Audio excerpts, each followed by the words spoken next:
Welcome back. This is the third video in these 3 video series, part of this lesson 4 that introduces some basic concepts in the Python programming language. Today we're going to talk just briefly about statements and expressions. So what is a statement? A statement, generally speaking, is just a line of executable code. So if we were to start with something that we should all be familiar with now, let's talk about a print, the print function. And everyone here, you should be very comfortable with this at this stage. We have this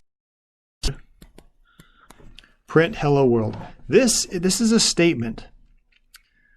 Okay, the Python interpreter looks at this and is able to execute this instruction.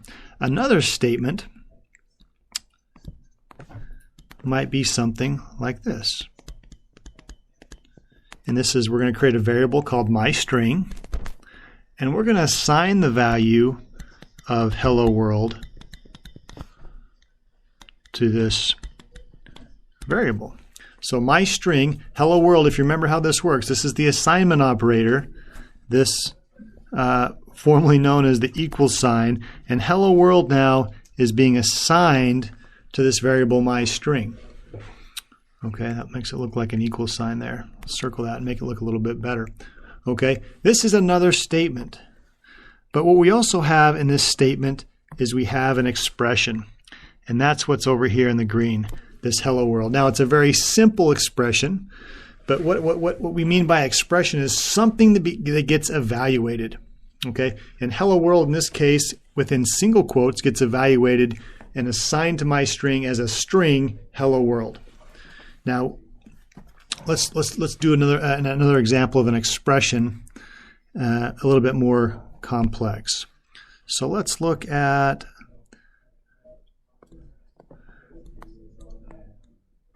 my variable, and let's do a mathematical expression, 5 plus 5.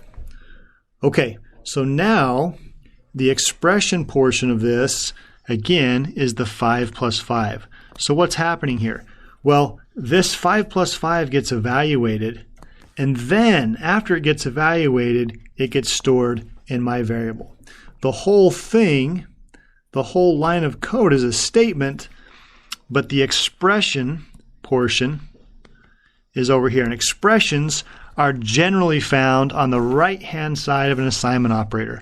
So this is the expression. Okay, pretty straightforward. So let's talk now briefly, and then we're going to go to some examples in code. Expressions generally, let's get a new color. Expressions generally have, get rid of that, operators and operands. Operators and operands. Okay, what are the operators? You're all familiar with these, the basic ones. We have addition, subtraction, division, multiplication. A couple you may not be familiar with. When we do 2 asterisks in a row, this is how we do exponents. Okay. Another one that's unique that you may not be familiar with, we do 2 slashes. And this is what's called integer division. Integer division. And then lastly, one that probably will be new to most of you is the modulus operator. What does that do? Well, when we get into some division, this produces the remainder. I'm going to demonstrate that for you there. What are operands? Well, in our example here, my var equals 5 plus 5. The operands are the values. So operands, okay, they're the values. The operator, of course, is here in the middle. In this case, the plus sign. Okay, that's good enough for an introduction. Let's show you a couple lines of code, and then we'll call it good. All right, go ahead and open a gadget workspace. Remember, to do that, you come over here to the left-hand column, left-hand index within Canvas, and the gadget workspace link is right here. So I'm going to come down to space 0, temp space. I'm going to zoom in. Everybody can see this. Notice this bar here. This can be adjusted so you can see your result or your output. You can move that around a little bit as you see fit as required. Let's just do a couple of examples here of expressions. I'm going to create a variable called percentage. And this would be if we were to, let's say we wanted to calculate the percentage of a quiz. We have 13 points out of 15 correct, and we're going to multiply that by 100. That'll give us a percentage. Let's take a look at that. In this case, the expression is 13 divided by 15 times 100. And we can print that just to show it. Okay, 86%, good. 86.6%, we can see that returned a floating point number as shown over there in the results. Okay, let's do a couple other expressions. Let's do some numbers, that's our variable name, and we can do 3 plus 4 plus 10. Okay, that's an expression, 3 plus 4 plus 10. Let's do another one, we'll call it this one my variable, and this one will do something very similar, except we'll add some multiplication in there. Now, what's important to note is Python will obey our standard mathematical order of operations. So in this case, 3 plus 4 times 7, the 4 times 7 will be executed first. That's 28, plus 3 is 31. Let's print that just to validate it. Okay, 31, just as we expected. If order of operations were not obeyed, we'd get a 7 times 7 of 49. Now, we can use parentheses if we want. Again, parentheses trump other order of operations, so let's try that. And now if we print this, we should get, instead of 31 over here, we should get 49. And we do. Okay, good. So order of operations, keep that in mind when writing these expressions. Let's try an exponent. So I'm going to create a variable called exponent. Let's do 2 to the 10 power. You can see I'm using the double asterisks. Okay, 2 to the 10. And if you remember from our binary class, 2 to the 10 should evaluate to 1024. Let's go ahead and print that, just to validate and see what we get. And there we go, there's 1024. Okay, let's try a couple more. And let's look at the division operator. So I'm going to create a variable called division equals, let's do 20 divided by 6. We know that's going to be 3 and some change, 3 point something. And let's go ahead and print division. And we're going to run it.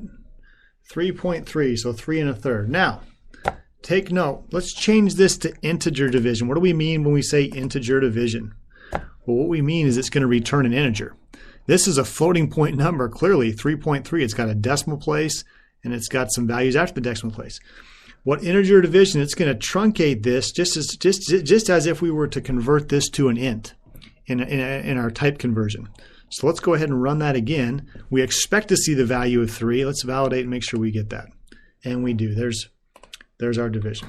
Okay, integer division. And then let's do one more. Let's show the modulus operator. So I'm going to create a variable called remainder, and we're going to use these same numbers we've been using, 20 and 6. Now, what the modulus operator does, this percent sign, it's going to return the remainder. So if we go back to when we first learned division, we did long division, we're going to go 6 into 20. It's going to go in there 3 times. We're going to get 18, remainder 2. Well, the modulus is going to return that remainder. So let's go ahead and print remainder. And just to demonstrate that, and we expect to see 2, and we do. That's the modulus operator. Okay. I do actually want to show one more, because this is important. I want to demonstrate the concatenation operator. When we have 2 strings, string 1, I'm going to call this hello. String 2. Hello. Actually, let's make this world. Okay, and I want to put these together. I want to jam these two strings together so it's hello world. We can use the concatenation operator. Okay, it looks a lot like the plus sign, and this is where you need to be confused, and this is where types come in are very important. If I print string 1 and string 2, obviously we can't add strings together. They're alpha characters. So what this is going to do, if the expression, remember we're talking about expressions, if the expression has a strings, both parts of the operands are strings, what's going to happen is these strings are going to just get put together. Let's go ahead and let's print that and see what we get. We get this hello world. Now if we want it to be more grammatically correct, we can add a space in here in quotes. So now we've got string 1 concatenated with a space, concatenated with world, and we print that out, and we're going to get hello world.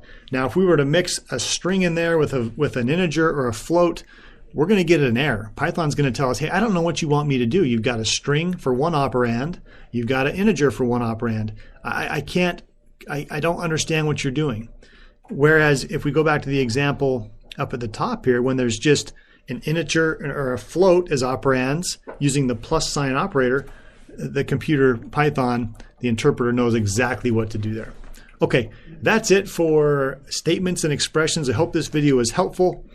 As always, if you have any questions, please get with your instructor and get those questions answered. Hope you have a great day. We'll see you next time.